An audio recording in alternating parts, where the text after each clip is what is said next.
kaalaman tungkol sa pagmamanage at pagpapalago ng ating kaperahan. Bakit nga ba hindi itinuturo sa eskwelahan? Nitong mga huling taon lang namulat ang ilan sa atin sa kahalagahan nito nang nagsulputan ang financial guru sa social media. At isa sa lagi natin nakikita ay si Joseph Lim, isa sa pinakakilala at pinakamadaling intindihin na nagbabahagi ng kanyang kaalaman sa bagay na yan. Panoorin po natin to. Gusto kong yumaman. Ang makikita mo na ngayon, yung lahat ng bagay na magpapayaman sa'yo. Si Joseph Lim ay isang inspirational and motivational speaker na sinusundan ng maraming Pinoy sa social media. Ang mga ibinabahagi niyang tips, praktikal at madaling maintindihan. Wala naman pong yumayaman sa nagtitipid. Pero hindi po siya mali. Dahil kay Joseph, mas natututo ang mga ordinaryong tao sa tila komplikadong konsepto ng pera na dati kakaunti lang ang may alam. Siya ring dahilan kung bakit marami ang tila hindi na makawala sa problema ng kawalan o kakulangan ng pera. Para kay Joseph, hindi lang sapat ngunit sobra-sobra ang kayamanan sa mundo, kaya hindi imposibleng maging financially free ang mga Pinoy. Sa totoo lang naman talaga, madaling yumaman, madaling makuha mga gusto natin sa buhay, at ang pinaka-importante, napakaganda ng mundo natin.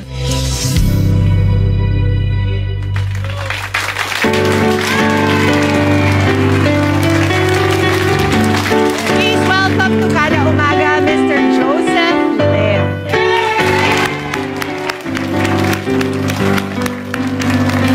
Let's go, Joseph! Magandang umaga! Siyang siya! Napapanood ko lang sa kanya sa YouTube, kanina lamang. Hi. Ayun o, nakataas yung buhok, naka-faux hawk. Hi, Joseph! Good morning. Hello po. Good morning. Okay, let's go straight to the point, Joseph. Bakit nga, first of all, ano ba itong financial freedom? At bakit sa tingin mo, ito ay kayang makamit ng bawat Pilipino? Ang financial freedom, ito yung more nabibili mo yung mga gusto mo, tapos hindi na umiikot yung buhay mo para kumita ng pera. Okay. Pero hindi ibig sabihin na hindi ka nagtatrabaho. Yes po. Oo. Kasi meron dalawang klaseng income eh. Meron active and meron linear. Ang active, ito yung kumikita tayo dahil sa trabaho natin, sa sariling effort. Ang linear naman, kumikita ka kahit hindi ka na masyadong nag-e-effort. And dapat doon tayo makatawid lahat. Kasi katulad ng mga kapatid natin Filipino na OFW, marami silang kinikitang pera, but sad part is pag uwi nila ng Pilipinas, after a few months, ubos din ulit. Kasi nga nauubos kung saan-saan. Kaya dapat ma-educate tayo na we could still earn even hindi na tayo masyadong nag-e-effort.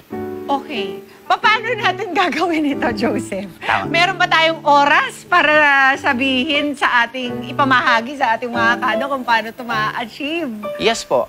More on, we just need na yung pera natin ang magtatrabaho para sa atin. Okay. So, ito yung tinatawag natin mga investment, di ba? Saving is keeping the money, but investing is making the money work for us. Hindi po Pero ba? yung savings kasi, yun ang medyo maraming gray area. Oo. Kasi tinuturo sa atin lahat mag-save. Oo, nung bata tayo, yun lagi sinasabi ng mga magulang natin, save your money, lagay sa bangko. Sarili kong opinion, the moment you're saving your money, parang tinatapon mo siya. Bakit? Kasi yung inflation rate natin right now, halos mga 6% per annum. Okay. Ang tubo ng pera, kung ilalagay mo sa bangko, Mas minsan, mababa. minsan nga wala eh. Minsan wala pa. Okay, technically, parang pag pinatagal mo yung pera mo, mas konti ang mabibili niya pagdating ng panahon. Kaya hindi maganda yung magsisave ka lang ng pera. Ganun. So, hindi na pala uso yun. Siguro ng mga panahon ng mga magulang natin, mataas pa yung interest sa bangko. Pero ngayon, hindi na. Sobrang liit. So, ano ang suggestion mo, Joseph? Halimbawa, ako yung isang minimum wage earner. Tapos, 610 pesos a day lang kinikita ko. Paano pa ako makakapag-invest ng pera kung yung buong 610 na yun ay ginagamit ko sa mga pangangailangan? Maghanap na po kayo ng dagdag na pagkakitaan. Ayun. Kasi right now, ang maganda naman ngayon, because of the social media, internet, marami ng source of income na hindi mo kailangan Gumastos. Hindi mo kailangan tumigil sa trabaho mo. Okay. Kasi so, pwede ito mong yung mga gawin. tinatawag nating side hustle. Yes po. Okay. So, ibig sabihin, ako, nagtatrabaho ko, bank teller, for instance. So, papasok pa rin ako, bank teller ako. Sa umaga, On the side, oo, di ba, 8 hours of work din yun. Doon sa mga oras na wala ako sa bangko, pwede ako maghanap ng pagkakakitaan. Katulad ng, ano kayo mga suggestions na? Online selling, pinakamadali. Kasi right now, pwede ka nang bumili ng mga product galing mismo sa China, tapos bibili kang bulk kasi ibibenta mo sa atin. May mga ibang tinatawag ngayon na white label, na yung mga sikat na certain products sa atin, maghanap ka ng source, then after, ibibenta mo dito sa Pilipinas na pwede mong gawin mismo ng sarili mong brand. Oo. Pero paano, Joseph, kung hand-to-mouth existence nga ako? Paano kung gagawin yung... paano kukuha ng pondo or ng kapital? Sa dagdag na sweldo pa lang, pwede na eh. I mean, ang Pilipino naman, marami naman tayong pera. Hindi naman totoong mahirap ang Pilipinas kasi mga malls natin, ang dami laging tao. Starbucks na lang Di ba sila nagpapa-aircon lang? gumagastos pa rin eh. In short, yung minor lang na perang masisave mo, pwede mo na siyang mapalaki. Kasi pwede ka pala mag-direct selling sa online, bili ka ng products na mga mura, tapos ibibenta mo. Or ang iba nga, nag-uukay sa online. Kaya ang dami na ngayon na pwedeng pagkakitaan unlike ng opportunity before. So, the key thing here that you're trying to tell us is kailangan yung perang sinesweldo mo, you use it instead of putting it in a bank, you use it to make it work for you. Yes po. Kasi Through the use of various negosyo. kesa yung sweldo mo, magkakape ka, magmimilk tea ka, Oo. nag-iipon ka para sa concerts. Oo. I-set aside mo muna yon, mag-ipon ka muna ng pera para yung pera mo pwede kumita ulit ng pera. Tapos yung kinikita na nun, yun yung gastusin mo. Kung meron kang ang panggastos para sa mga bagay na yun, meron kang panggastos para sa maliit na kapital na pwedeng lumago. Hindi ba? Meron ako mga nakikita mga claims mo na may pagka-controversial, Joseph. Katulad ng, bakit nga ba kung ikaw ay may kasambahay, it is more wise to have one than not to have one. Hindi ba yung parang isisweldo mo sa kasambahay mo, isa yun na lang, i-keep mo na lang? Oo. Ang pinaka-point ko doon, for us na magkaroon ng success sa financial, dapat nag-o-opensa tayo in terms of money, hindi dapat tayo nagsisave. Parang basketball yan, wala naman mananalo sa basketball kung puro lang depensa. Kailangan mo pa rin mag-shoot. Yes. Then, ang tanong ko dyan lagi, gusto mo ba yung sweldo ng katulong? And the answer will always be no. Then, bakit mo ginagawa yung trabaho ng katulong? Na pwede mo naman yung time na paglalaba mo, pagluluto mo, pwede mong maghanap ka na lang ng ibang source of income na mas malaki pa ang pwede mong kitain para meron kang pangsweldo ngayon dun sa katulong mo, may katulong ka na, naging relax na buhay mo, lumaki pa kita mo. So meron pala tayong mga misconceptions about saving money. Hindi sa lahat ng bagay na tayo nagkukuripot or nagsisave, hindi pala to nakakatulong sa atin. Yes po. As a matter of fact, ito yung nakakasama pa. Ano pa yung mga iba? Yun, yung mga paggamit, pagbili ng mga hindi masyadong kailangan. Ano excessive, po? Breakfast. Okay. Isa sa pinaka hindi actually kailangan na meal. Kasi kaya nga siya tinawag na breakfast. Hindi Kasi ba yung most important meal of the day? Ano ba ito nangyayari? Go ahead, Joseph. I-search natin po sino ang author ng American Breakfast. Okay. Si Edward Bernays, siya po yung pinamaganda na propagandist na tinuro niya lang yon para mas magkaroon ng consumption ng mga certain products kaya nagkaroon ng breakfast. Kasi tayo, di ba, may tinatawag na intermittent fasting. Oo. Napakaganda nun sa katawan, tapos mas nahihil ka pa, mas na-burn pa yung mga tago-tago mong fats. Aha. Kasi tinuruan tayo, we need to eat 5 times a meal per day. Pero hindi natin actually kailangan yon. Aha. O kaya ngayon, kung tatanggal ka ng breakfast, doon pa lang may matitipid ka ng pera. Magiging healthy ka pa. Sang-ayon ba mga mommies doon? Baby Carl, totoo ba? Kaya niyo bang hindi kumain ng breakfast? Ha? Oo nga, Tubig. teka lang pa. Sino yung mga nagbe-breakfast dito? O ayan, si Mami. Kaya mo bang hindi mag-breakfast sa umaga, Mami? Bakit po? Sa palagay ko po, depende po yan sa tao. Ikaw lang yung tinatanong ko. Feeling ko acidic kasi ako eh. So once na hindi ako nag-almusal, feeling ko nanghihina ako. Magkano ginagastos mo sa breakfast mo, Mami? Hindi naman. Ano lang po yun, mga pambiling bigas. Hotdog, tosino, itlog, yun lang. Oo. Oh, yun pa lang pong binanggit niya, yung hotdog. You just need to eat 1 to 2 hotdogs a month para ka mag-candidate na dadagdag ang cancer mo, na magkaka-cancer ka in the future. Kaya pala, yung mga food na lalong processed food, Oo. yun ang pinaka-unhealthy po kasi sa atin. totoo yan. Hindi natin tinitingnan minsan ng health kasi parang libre lang siya. Pero once na nagkasabi nga nila, pag hindi mo inalagaan ang katawan mo, yung katawan mo magtuturo sa'yo na alagaan mo siya. Tama. Doon ka na magkakaroon ka ng sakit. And again, gagastos ka na naman doon. Tama. Ito pa, Joseph, meron ka pa isang binitawan na it is better to rent a home than to buy a home. Di ba lagi natin sinasabi, huwag tayo mag-rent kasi parang iniisip natin, sayang naman yung binibayad nating renta. Wala naman tayong na-own in the end. Why did you say that? Unang-una po, pag nagre-rent ka kasi, pag nagsawa ka na sa tinitirahan mo, ang dali mo lang lumipat. Wala kang mga kailangan pang bitbitin. Pag nagpagawa ka ng bahay, may i-stick ka na sa isang lugar, pati yung opportunity mo magiging very limited kasi dapat nakaikot na lang dun sa malapit kung saan ka nakatira. And ang pinaka doon, may gastos pa rin naman ng bahay kasi may maintenance. Mas mahal pa nga minsan ang ginagastos ng bahay kaysa sa nagre-rent ka lang. Kasi mag-aayos ka ng pintura, ng mga gripo, ng ilaw pag nasisira. Pag nagre-rent ka lang, magre-reklamo ka lang doon sa nire-rentahan mo, sila na magpapalit eh. Kaya in the long run, mas mura muna po ang mag-rent. Tapos ang maganda doon, marami ka nang natirhan. Para pag nagpagawa ka na ng sarili mong bahay, alam mo na kung ano yung dapat, ano yung mali. So merong tamang panahon para dito. Kasi pag inuna mo agad bahay, doon mo ma-realize, may isa nga akong kaibigan, sabi niya, pang 3 bahay ang tama. Yung first bahay mo, doon ma-realize na, teka, parang kulang to, dapat pala may ganito, dapat pala may ganon. Actually, totoo yun. And now I'm starting to realize it kasi parang when we first got our house, na-realize namin, we thought na ayaw namin magkaroon ng anak.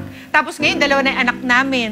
Tapos ngayon, nare-realize namin masyado pala siyang, we didn't plan it for kids. So, hindi tama yung mga Bahay. espasyo. Pati yung katulong, yung yaya, yung tambakan ng gamit. Baka yung next one, Joseph. Nakit ko na yung tama. So, ngayon wala ka bang bahay or ano? Meron na po. Meron na, kasi Apa. tamang panahon na. Yes po. So, inuna mo muna ang pagpapalago. Inuna In ko other talaga words. muna. Kasi yun ang madali naman pong balikan lahat the moment na medyo okay ng kinikita mo. Oo. Ang naiiba kasi, inuuna yung lahat bago yung kita. Oo. Oo. Okay, in terms of, sabi mo rin na hindi rin maganda umutang. Tama ba? Or is utang okay or is utang bad? Depende po kung saan mo gagamitin yung utang mo. Tama. Ang pinaka-worst na pangungutang, panghanda ng birthday, panghanda sa festa, panghanda kung saan-saan, yun ang worst. Ang magandang klaseng utang lang, ginamit mo siya kasi yung utang na gagawin mo, magpapasok sa'yo ng pera. Tama. Pero pag palabas na lahat, hindi tama yun. Para bang sabi nila, if you're gonna use your credit para sa assets at hindi sa liability, di ba? Hindi halimbawa, bibili tayo ng kotse. Pero alam naman natin, uutang tayo para makabili ng kotse. Pero alam naman natin, as soon as lumabas yung kotse na yan sa showroom, May bawas na. may depreciation na yan agad-agad pag binenta mo. Mas mababa na sa binili mo, magbabayad ka pa ng interest doon sa utang mo. So talagang, no. Maganda man sa Instagram, bumili ka ng brand new car, pero ano naman mahihita natin dito? Why are we trying to impress people we don't even know? Pag first po, kahit mag-second hand ka lang, okay na eh. Kasi parang ang purpose naman, mapunta sa iba-ibang lugar eh. Yun ang pinaka. Tapos, isa pa, ano bang mga karaniwang mga problema? 'Di ba sabi nga natin, hindi tinuturo ang financial literacy sa ating mga eskwelahan. So, ano ba karaniwan? First of all, why is this important? Diba? Kasi alam naman natin that money is important. Pero bakit hindi siya tinuturo, Joseph? Pag mahabang kwento. Pero sino kasi ang nagbigay sa atin ng school education system? Okay. Yun ang hindi natin kino-question eh. Kasi normally, may mga mayayaman ba to? yung mga nag-colonize before sa atin, sila yung nagbigay ng mga paniniwala sa atin pagdating sa money na very, very wrong. Na kaya ang focus natin masyadong, parang sa school, ang daming subjects, Pero pagka-graduate mo, hindi mo naman Ginagamit. Worse, nag-aral tayo ng math, pero maraming college graduate na hindi marunong ng cash flow. Oo nga. Napakasimpleng. Diba? Oo, nagtatanguan ang mga nanay natin dito.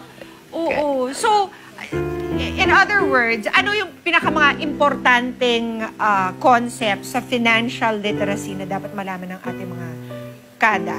Budgeting. Ano bang Huwag kang gumastos ng mas malaki sa kinikita mo. Okay. Tapos hindi natin obligasyon lahat ng okasyon dapat gawin. Okay. Kung hindi pa naman talaga sapat yun. Parang sa pagre-regalo minsan sa babae, kaysa magregalo ka ng bulaklak, isang sakong bigas na lang, mas mapapakinabangan pa. Type nyo ba yon? Romantic ba ang isang sakong bigas, mga mami? Okay lang ba yun? Tantanong natin yung mga Gen Zers. Or Ikaw, cash. Gen Z.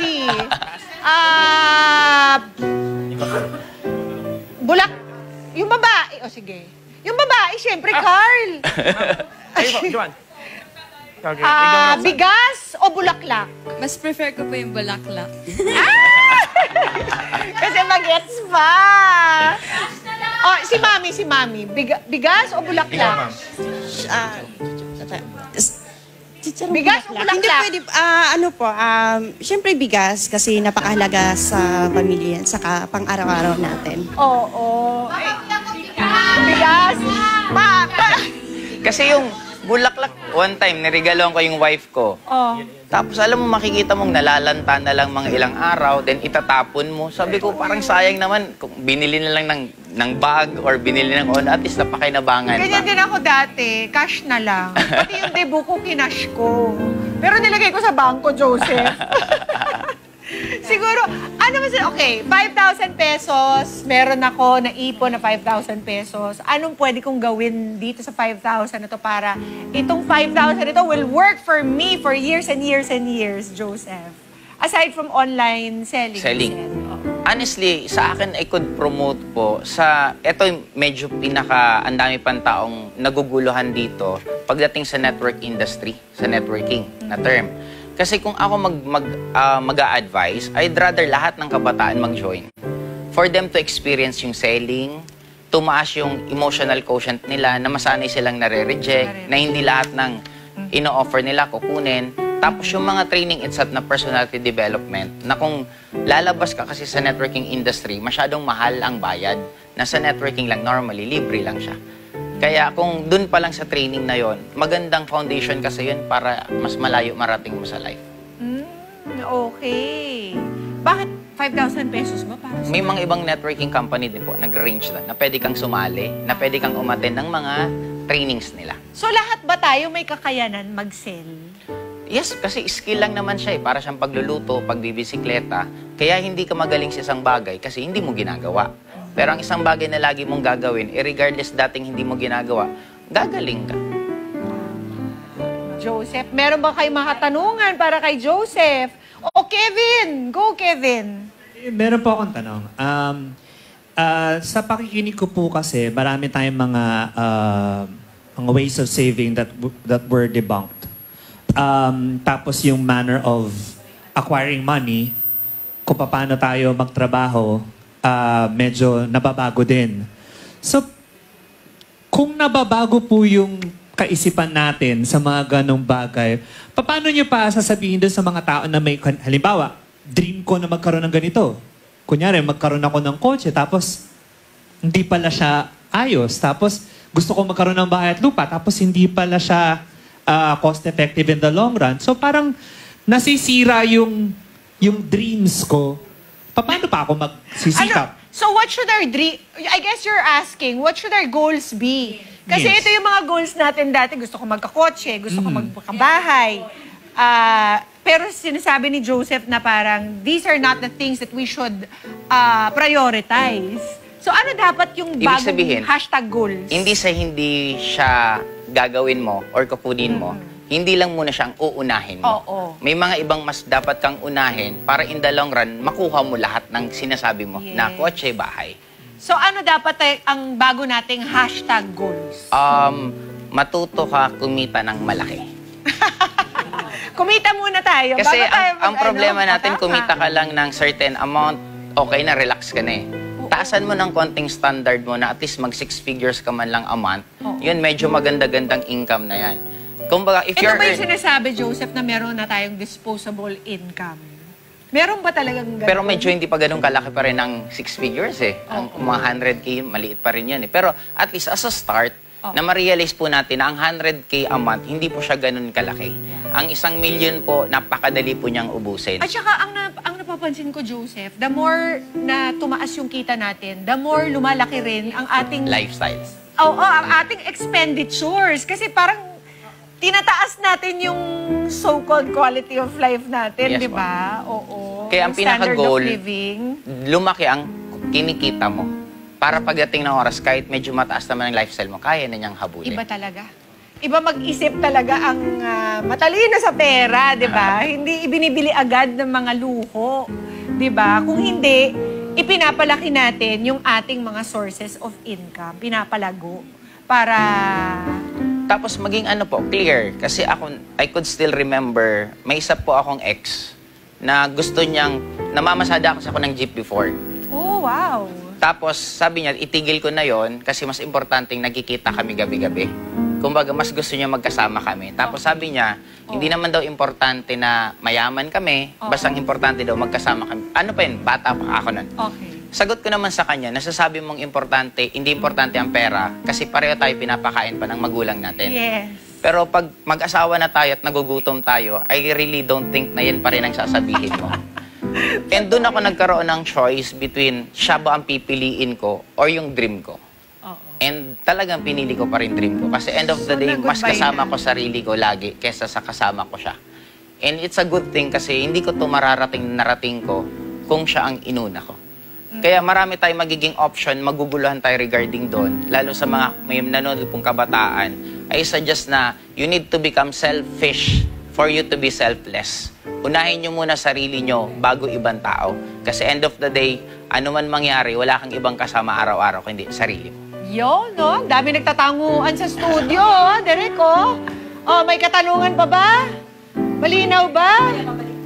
Oh, mamaya. Don't worry. Nandiyan lang si Joseph. I-message nyo lang siya. Joseph, i-plug mo na yung mga socials. Ano lang, isa lang po, yung YouTube channel ko, Joseph Lim, ang pinaka-primary focus ko lang, mas gusto ko po na ang Filipino, magbago na po tayo, matanggal ang crab mentality at matanggal yung paniniwala na magiging magaling lang tayo manggagawa. Pinatunayan na natin sa napakaraming industry na magaling ang Pilipino. Sa billiards, may Efren Bata tayo. Bowling, may Paing Nepomuceno. Boxing, may Manny Pacquiao. Beauty pageant, napakadami. Napakagaling po ng Pilipino. Kaya sana maniwala po tayo na magaling po tayo. At ito po yung pagsisimula na hindi lang tayo magaling na manggagawa, kundi magaling din tayo mga negosyante. Yes! Maraming salamat, Joseph! Napaka-illuminating ng ating discussion ngayong umaga. At siguradong maraming matututunan ng ating mga viewers tungkol sa making, managing, and multiplying ang ating mga kaperahan. Salamat, Joseph! Sa ating pagbabalik, andyan na po ang ating lead actress sa Monday First Screening, our live interview with Miss Gina Alahar sa pagbabalik ng Kada Umaga.